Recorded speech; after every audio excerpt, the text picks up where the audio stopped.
In the countryside, silence is supposed to mean safety. But what if the silence is broken by a sound that should not exist? Imagine lying in bed at 17 in the morning, when the world is still and your eyes are heavy, and you hear it. A broken, off-key whistle, drifting through the woods like a signal from something that does not belong. You turn on the light, nothing. You lock the door, still it comes. And then, one night, the sound is no longer outside. It is in your hallway. Step by step, it moves closer. Or imagine being a child, lured by strangers in black hoodies who promise to lead you to a secret field in the forest. They smile, they speak softly, but their eyes are hungry. You run, you don't look back, because if you fall, you may never be seen again. And what if the person calling your name at night is not who you think it is? A hand reaches out in the dark, but the touch is wrong. A voice claims to be your grandfather, but in the shadows, something far more dangerous waits. Welcome to the price paid. Subscribe now, because tonight's stories will remind you that evil often hides where you least expect it. When I first moved into my grandfather's house in Chatham, Alabama, I thought it would be a fresh start. I was 28, fresh off a divorce, and too broke to afford anything else. The old place sat on 10 acres of land outside town, surrounded by woods that seemed endless when you stood on the porch. My grandfather had passed away years before, and my family had mostly abandoned the property. It was old, drafty, and smelled faintly of mildew no matter how many windows I opened. But it was free. Free is good when you've lost everything else. For the first week, things felt calm. The kind of calm people imagine when they move to the countryside. I spent my evenings with a cold beer on the porch, watching the tree line sway in the wind, hearing owls in the distance. There were no cars rushing by, no neighbors yelling, no constant hum of the city, just peace. But that peace didn't last. On the 7th night, as I laid in bed, I heard something that still makes my blood run cold. It was whistling. Not a cheerful tune, not even something recognizable. Just a broken, uneven melody, like someone who had forgotten how the song was supposed to go. The sound drifted from somewhere behind the house, deep in the woods. At first, I told myself it must be a hunter or maybe some drunk wandering back home. But when it happened again the next night, at nearly the exact same time around 17 in the morning, I realized it was no coincidence. Whoever was making that sound knew exactly when and where to do it. The third night, the whistling was closer. I got out of bed, turned on the porch light, and scanned the yard with a flashlight. Nothing. No footprints, no signs of movement, just silence, broken only by the echo of that tune fading back into the trees. I called the sheriff's office the next morning. An old deputy came out, a man everyone simply called Deputy H. He listened quietly as I explained. Then he told me something that sent a chill down my spine. Your grandfather used to call us about the same thing, he said. Every spring, like clockwork. Said someone would whistle outside his house late at night. We never found anyone. I didn't know whether to laugh or panic. I had no idea my grandfather had dealt with this. It wasn't just me. Someone or something had been doing this for decades. From then on, I became obsessed with safety. I locked every door twice, shoved chairs under the doorknobs, checked every window. But it didn't matter. The whistling kept coming. Each night, it grew closer.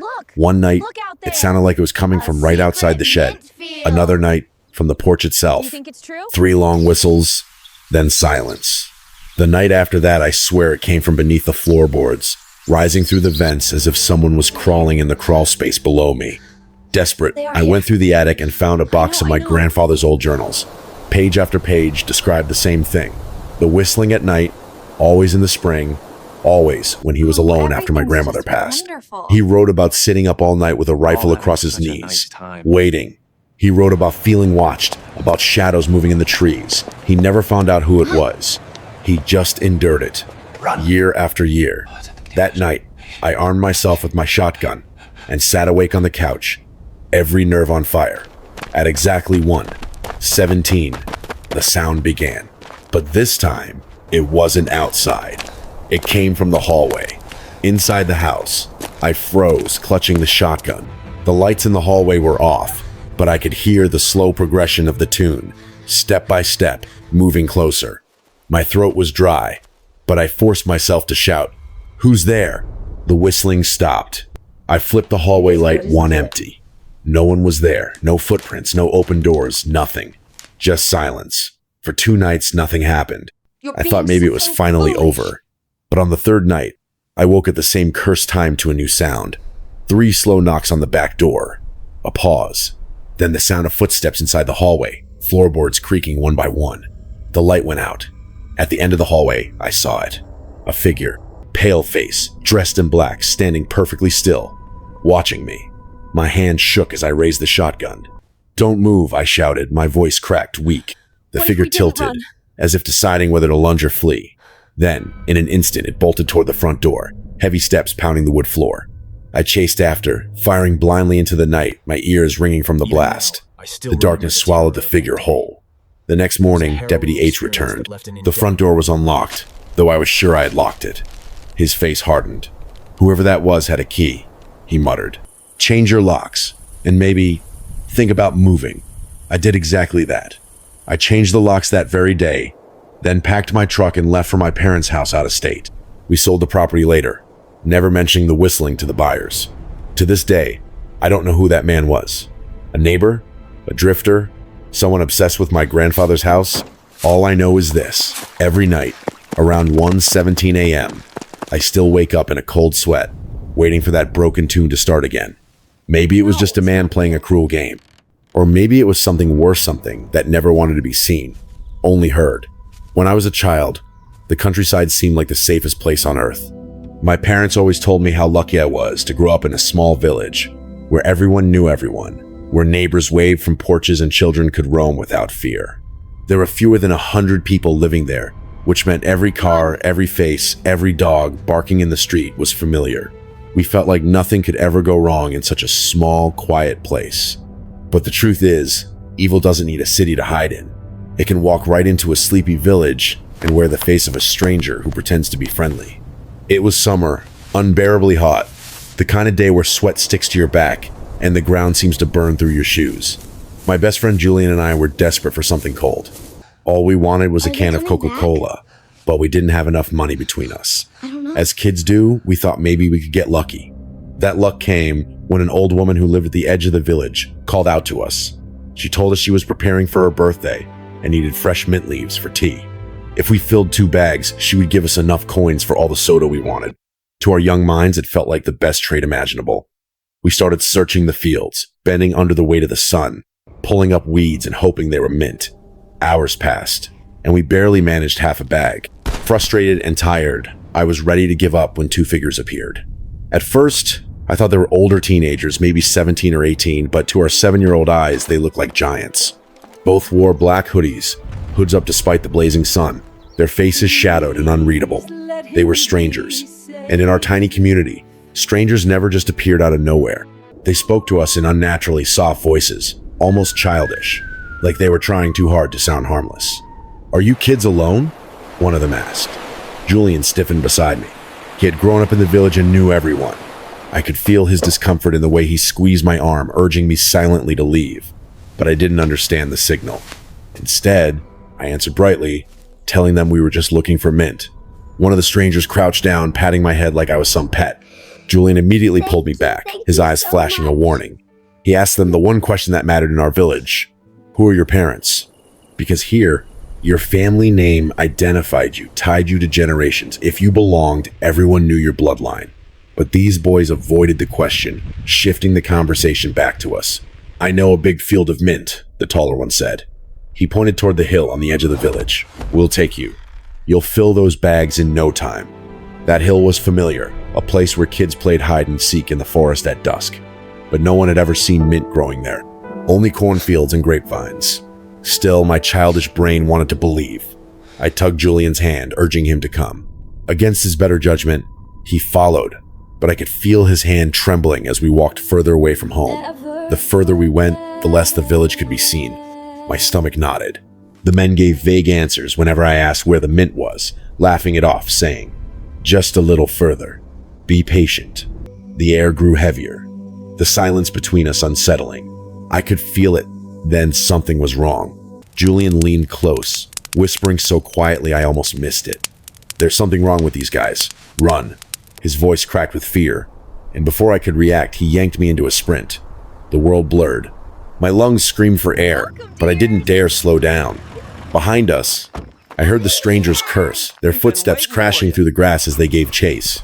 I cried openly, the tears stinging my eyes, my legs moving faster than I ever thought possible. We ran downhill through dirt and stones, slipping, but never stopping. It felt like the forest itself wanted to trap us, roots reaching up to trip us, shadows stretching across our path. I don't remember breathing. I don't remember thinking. I only remember Julian's hand clutching mine like a lifeline, pulling me towards safety. Somehow, impossibly, we reached the village again. By the time we burst into view, our faces streaked with tears and sweat. The strangers had stopped chasing. Maybe they didn't want to be seen by the adults. Maybe they only wanted to scare us. Or maybe they wanted something much darker, something that would have changed the course of our lives forever. The old woman who had sent us for mint saw us first.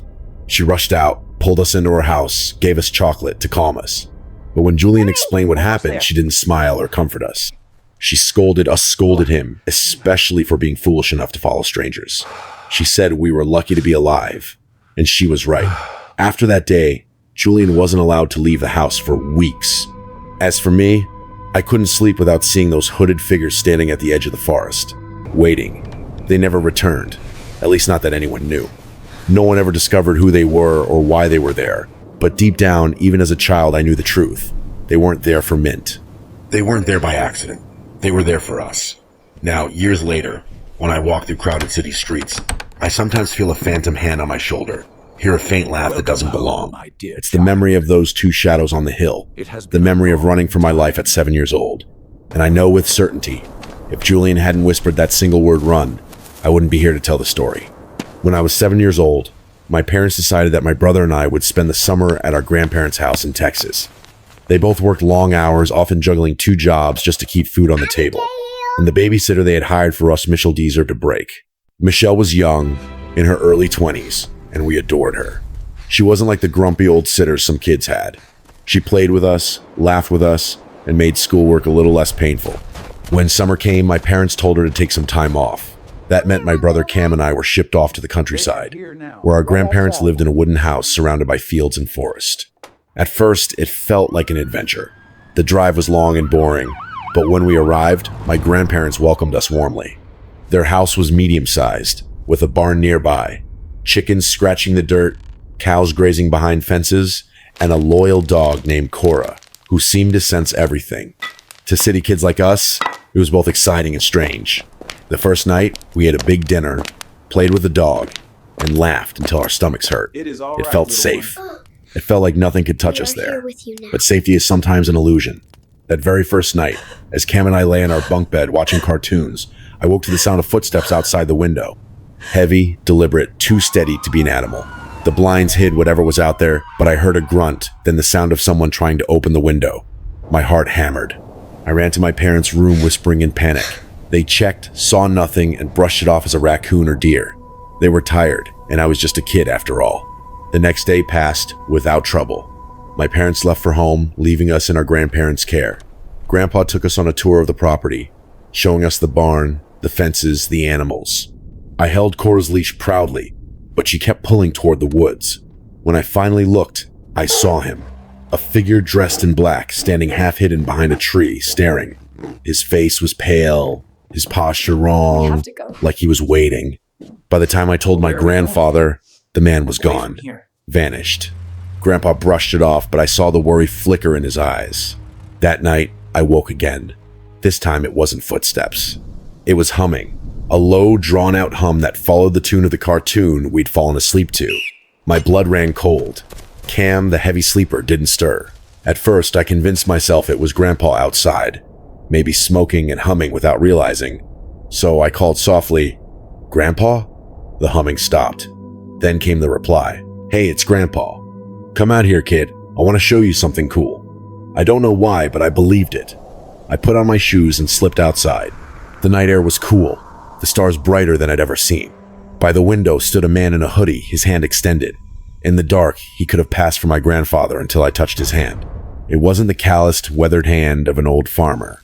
It was strong, younger, unfamiliar. Panic surged inside me, but I tried to hide it. His grip tightened as he led me toward the barn. I asked questions where we're going, why, but he stayed silent. That silence was worse than words. It was deliberate, menacing. Then I noticed something sticking from the back of his waistband, the handle of an axe. My breath caught. My legs wanted to run, but his grip was iron. Just then, salvation came. From the house, my grandfather's real voice called my name. Loud, sharp, unmistakable. The man's head jerked toward the sound, and in that split second, I ripped my hand free. I sprinted back toward the house, screaming.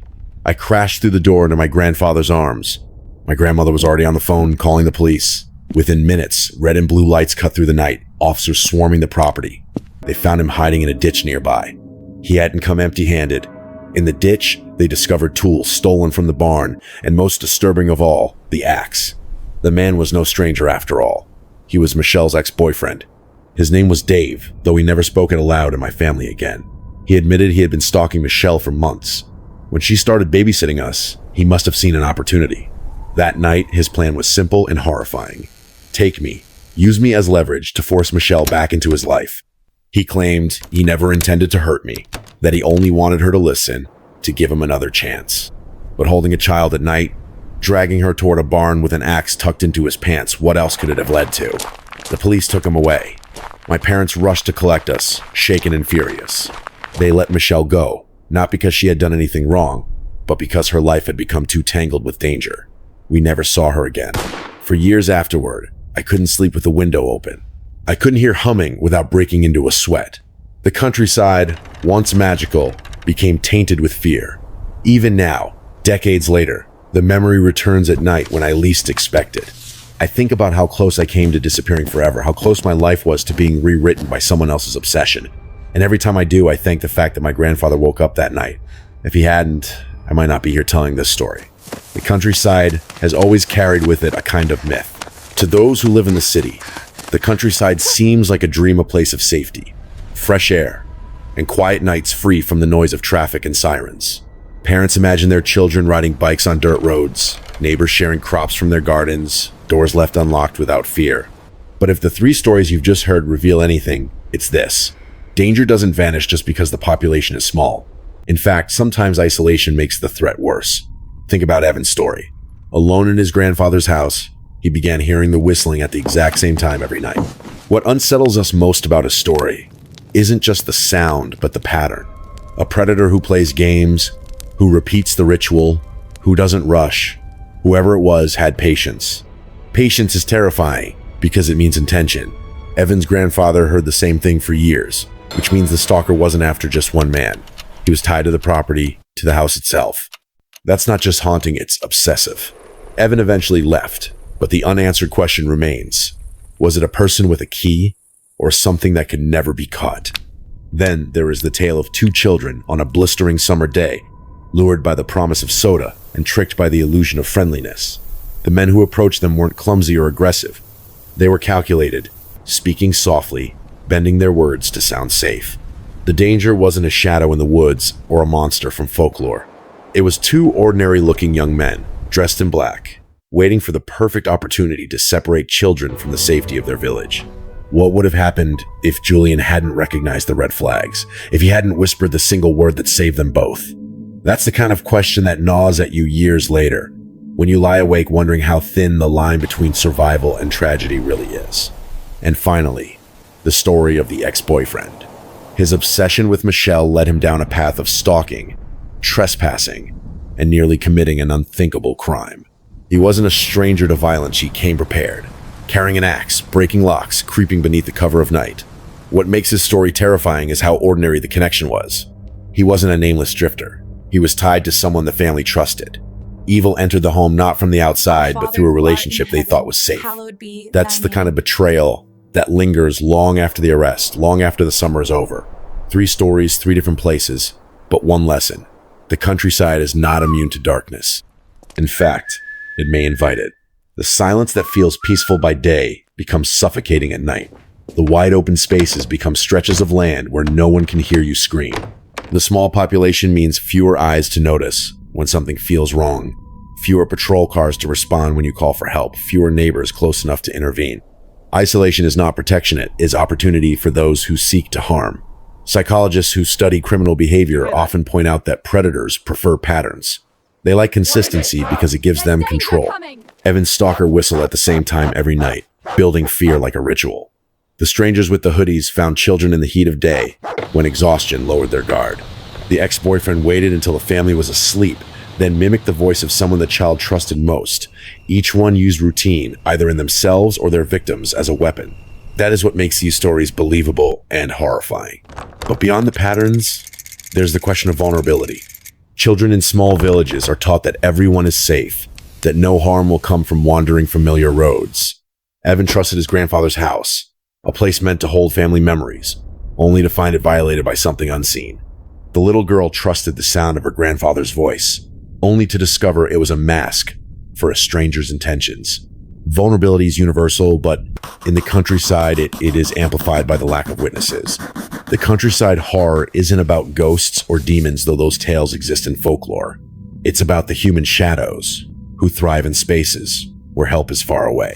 Stalkers, predators, and obsessives find comfort in the knowledge that police stations are miles off, that cries for help can vanish into the night without echo. For the victims, this realization often comes too late. So why do these stories stay with us? Because they take something familiar: family homes, friendly neighbors, summer nights, and twist them into scenes of dread. They remind us that the quiet creak of a floorboard might not be the house settling, that the hand stretched towards you in the dark might not belong to who you think it does, that even the most innocent errands, like searching for mint leaves, can turn into a trap if you trust the wrong smile. And perhaps the most haunting thought of all is this: not every story ends with escape. For every Evan who left, for every child who ran, for every family that caught the predator in time, there are others whose stories never reach us. Rural towns keep secrets too. Police reports get lost, neighbors remain silent, and families bury the truth to protect reputations. The countryside may look like freedom, but its shadows are wide enough to hide anything. When you step back and consider all three tales together, they weave a single warning. Evil doesn't care about geography. It doesn't care how small your town is, or how many doors you lock, or how quiet your nights are. It waits, it watches, it adapts to whatever space you give it. And if you ignore the signs, it will take everything from you. That's why we tell these stories. Not to frighten you away from the countryside, but to remind you that caution must exist everywhere.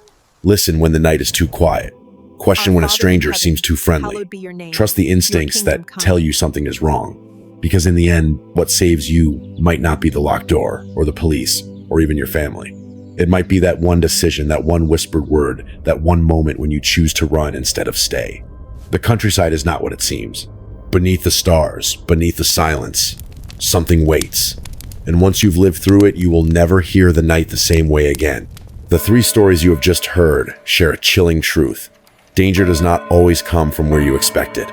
Sometimes it is not the dark alley in a crowded city, but the open fields of a quiet countryside. It is not always a monster lurking in folklore, but a man who knows the exact time to whistle outside your window. A stranger who lures children with kind words, or a familiar voice used as a weapon to trick a child into stepping into the night. Evan's story showed us the terror of being watched, of realizing that someone has studied your life so closely they know the exact hour you fall asleep. His grandfather endured the same thing, which means the predator had patience beyond comprehension. That kind of persistence is not random, it is obsession, and obsession is deadly. The tale of the mint leaves reminds us of innocence and how quickly it can be targeted. Two children, just looking for something sweet to drink, nearly became victims of men who knew exactly how to act harmless. It was not violence that almost trapped them, but charm, a soft voice, and a lie that seemed believable. Predators know children will trust. That trust is their weapon. The last story is perhaps the most personal and terrifying of all.